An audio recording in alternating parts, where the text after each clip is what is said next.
பாபா ஓர் கருணாலயம், பாதம்தான் கமலாலயம். பாபா ஓர் கருணாலயம், பாதம்தான் கமலாலயம். சாயப்பா உறவுகள் அனைவருக்கும் வணக்கம்.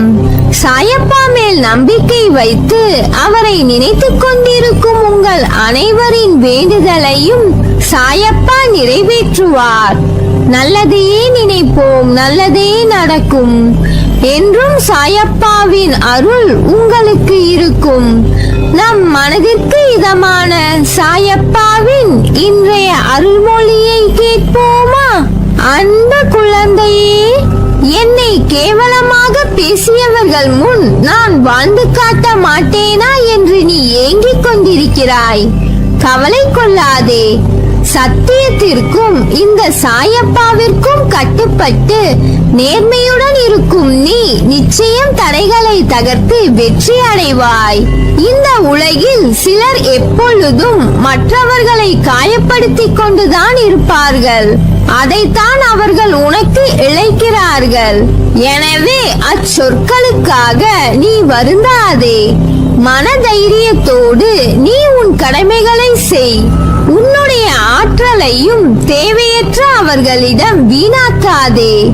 இதுவரை உன் மனதில் இருந்த வலி, துக்கம், தோல்விகளால் மனம் வெறுத்து போய் பரிதவித்தது எல்லாம் முடிவுறும். உன் உழைப்பிற்கு ஏற்ற பலன் கிடைக்கும்.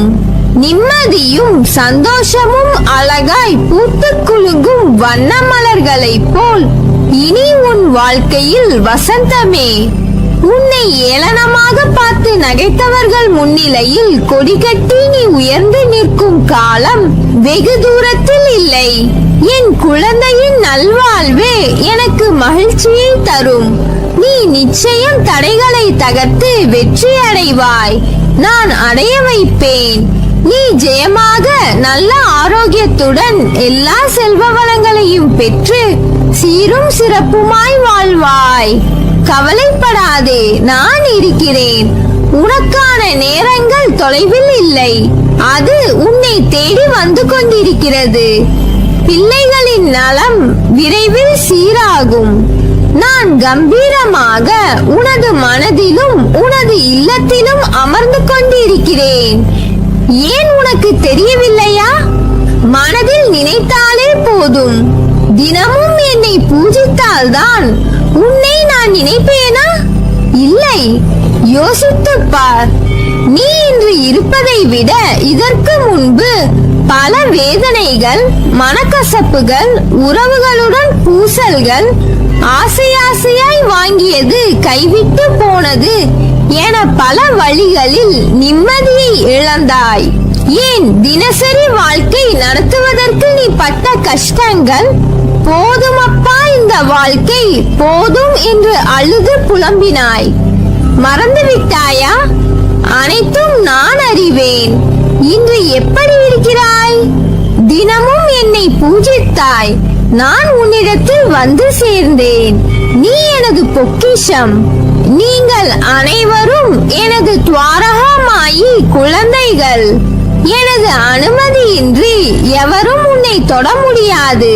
இனி நீ நினைத்த வாழ்க்கை உனக்கு கிடைக்கும். என் வாக்கு என்றுமே பொய்யாகாது. உறவுகள் உன்னை பாராட்டும். பிள்ளைகள் உனக்கு பெருமை சேர்ப்பார்கள். பொறுமையாக இரு. நான் எனது ஆசீர்வாதத்தை நிகழ்த்துவேன். அனைத்தையும் ஜெயமாக்குவேன். அப்பா, நான் இருக்கிறேன். கலங்காதே. எதற்கும் போராடி போராடி ஓய்ந்து போய் விட்டதாக உணர்கிறாய் அல்லவா? பயப்படாதே, கலங்காதே. நீ தனியாக இருக்கிறாய் என்று. உன்னிடத்தில் தான், உன் மனதில் தான் உன் சாயப்பா வசிக்கிறேன். உன் மனதில் உள்ள அனைத்து விதமான வலிகளும் துன்பங்களும் எனக்கு தெரியும். உனக்காக எல்லாம் சரி செய்து கொண்டுதான் இருக்கிறேன். முடிந்த வரையில் ஒரு விஷயத்திற்காக போராடுகிறாய். உன்னால் முடியும் என்று. காரணங்கள் தெரியாமலே அந்த விஷயத்தில் சோர்வை இதுதானே உன் மனதில் உள்ள கவலை? புலம்பாதே. புலம்புவதால் எதுவும் மாறப்போவதில்லை. இதற்கு மேல் எப்படி என்னால் உழைப்பை போட முடியும் என்று உணரும் தருவாயில் முடியவில்லை என்ற எண்ணம் தோன்றும். நீ நிராயுத பாணியாய் நிற்பதை போன்று தவித்து மனதிற்குள் புழுங்கிக் கொள்ளாதே. ஏதோ ஒன்று உன் உழைப்பை உயரவிடாமல் தடுக்கிறது. என்னால் முடியாது என்று உணரும் தருவாய்க்கு கொண்டு வந்து விட்டது என்று தோன்றும் நேரம் உன்னுடைய எல்லா பொறுப்பையும் என்னிடம் ஒப்படைத்து விடு. நான் இருக்கிறேன் என்றும் உனக்காக. நான் சுமக்கிறேன் உனக்காக. நீ உன் மனதை பூ போன்று மென்மையாக வைத்துக்கொள். எதுவும் பாதிக்கும் அளவிற்கு உன் மனதை நீ பலவீனமாக்கிக் கொள்ளாதே. மாறுதலுக்கான நடைமுறைகள் தொடங்கிவிட்டது. நீயும் மனதளவில் உன்னை தயார் செய்து கொள். உன் மனநிலையை தெளிவான நீரை போல் வைத்துக்கொள். உன் மனதில் உள்ள எண்ணங்களில் பிரதிபலித்த விஷயங்களை நான் உணர்கிறேன். உன் மனதில் உள்ள வழிகளை மறந்து ஓர் யதார்த்தத்தை புரிந்து கொண்டாய். நான் என்ன செய்கிறேன் என்று தெரியவில்லை. ஆனால் எனக்கான ஒரு பாதையில் என் சாயப்பா நடக்க வைக்கிறார். அது கண்டிப்பாக என் குறிக்கோளை அடையச் செய்யும். என்னை காயப்படுத்தி முதுகில் குத்தி நம்பிக்கை துரோகம் செய்தவர்கள் அனைவரிடம் எப்படி நான் நடந்து கொள்ள வேண்டும், எப்படி அதை கடக்க வேண்டும், சகித்துக் கொண்டு போக வேண்டும் என்று என் சாயப்பா சொன்னதை நான் கடைபிடிக்க வேண்டும் என்ற உயரிய நடைமுறையில் உள்ளது உன் நோக்கம். அது நிச்சயம் உன்னை எல்லா விதமான எதிர்மறையான சூழ்நிலைகளை சவாலாக எடுத்து துணிந்து அதை தைரியத்தோடு கடக்கச் செய்யும். ஒரு பழமொழி கேள்விப்பட்டிருக்கிறாயா? தனிமரம் என்றும் தோப்பாகாது. ஆனால் தோப்பில் உள்ள எல்லா மரங்களும் தனிமரம்தான். அதை ஞாபகம் வைத்துக்கொள். உன்னை சுற்றி 1000 பேர் இருந்தாலும் இல்லாவிட்டாலும் நீ தன்னிச்சையாக செயல்பட முடியும். உன்னை சுற்றி இருப்பவர்களுக்காக நீ இழந்த உன் தனித்துவத்துக்காக இதை கூறுகிறேன். வாழ்க்கையில் வருவதை அனுபவித்து வாழ வேண்டுமே தவிர தேவையற்ற குழப்பங்களை மனதில் சுமந்து கொண்டு தேவையில்லாமல் யோசித்துக் கொண்டு இருப்பதை தவிர்த்து கிடைத்திருக்கும் இந்த வாழ்க்கையை எப்படி போராடி ஜெயிப்பது என்பதை பற்றி யோசித்து வாழ்க்கையில் வரும் மேடு பள்ளத்தை கடந்து எப்படி மீண்டு வருவது, இதை பற்றி யோசித்து வாழ்க்கையில் வரும் இன்னல்களை எதிர்த்து வாழ வேண்டும். நான் சொல்வது அருள்வாக்கல்ல, தெய்வ வாக்கு. விதிக்கப்பட்ட விதியை யாராக இருந்தாலும் அனுபவித்தே ஆக வேண்டும். நான் அனைத்திலும் இருந்து உன்னை பாதுகாத்து வழிநடத்தி செல்வேன். என் அற்புதங்கள் நடந்து கொண்டேதான் இருக்கிறது. அதை நீயும் பார்த்து கொண்டே இருக்கிறாய். உன் துயரங்கள் அகலப் போகிறது. மகிழ்ச்சியாக இரு. எதற்காகவும் எந்த சூழ்நிலையிலும் மனம் தளர்ந்து விடாதே.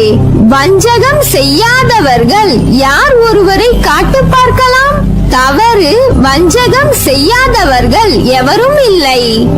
மனதை அலைப்பாய விடாமல் எதை செய்தாலும் என்னிடம் தெரிவித்து பின்னர் அதை செய்ய முற்படு. நான் அதை நடத்தி காட்டுவேன். அனைத்தும் விலகப் போகிறது. பொறுமையாக இரு. உன் துன்பங்கள் அனைத்தும் விலகப் போகிறது. பொறுமையாக இரு. உன்னை வீழ்த்தி பார்க்க நினைப்பவர்கள் மத்தியில் உன்னை பாதுகாத்து நிச்சயம் அனைத்திலும் வெற்றி பெற வைப்பேன். வாழ்க்கையில் புதியது என்பது எவ்வாறு தோன்றுகிறது? நகன்ற பழையது என்பதில்தான் புதியது என்ற விடியல் பிறக்கிறது. முடிந்த ஒரு நிகழ்வின் நுனியில்தான் தொடக்கம் என்பது ஆரம்பமாகிறது. நான் உனக்கு இதை உபதேசிக்க காரணம், உன் நேற்று என்பது முடிந்த ஒன்று.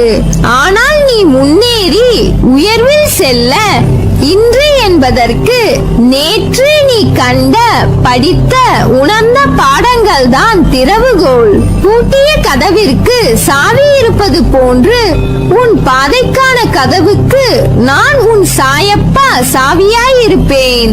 உனக்கு என்னால் கொடுக்கப்படும் சாவி உன் பயணத்தில் உள்ள வெற்றிக்கான கதவுகளை வெளிச்சமாய் திறக்கும். என் வார்த்தைகளை நம்பு, நீ பயப்படாதே. உன்னை நேர்வழியில் திசைப்படுத்துவேன். நீ எல்லா தடுப்புகளை தாண்டி வெல்வாய். நான் இருக்கிறேன் நிழலாக என்றும் உனக்காக. நீ செல்லும் இடமெல்லாம் எப்போதும் உன் சாயப்பா அருளும் ஆசையும் உனக்கு உண்டு. நீ ஜெயமாக இருப்பாய். உன் அம்மாவாக அப்பாவாக என்றும் அரவணைப்பேன். நல்லதே நடக்கும். நீ என் பரிபூர்ண அருளும் ஆசீர்வாதமும் அன்பும் பெற்ற என் செல்ல பிள்ளை.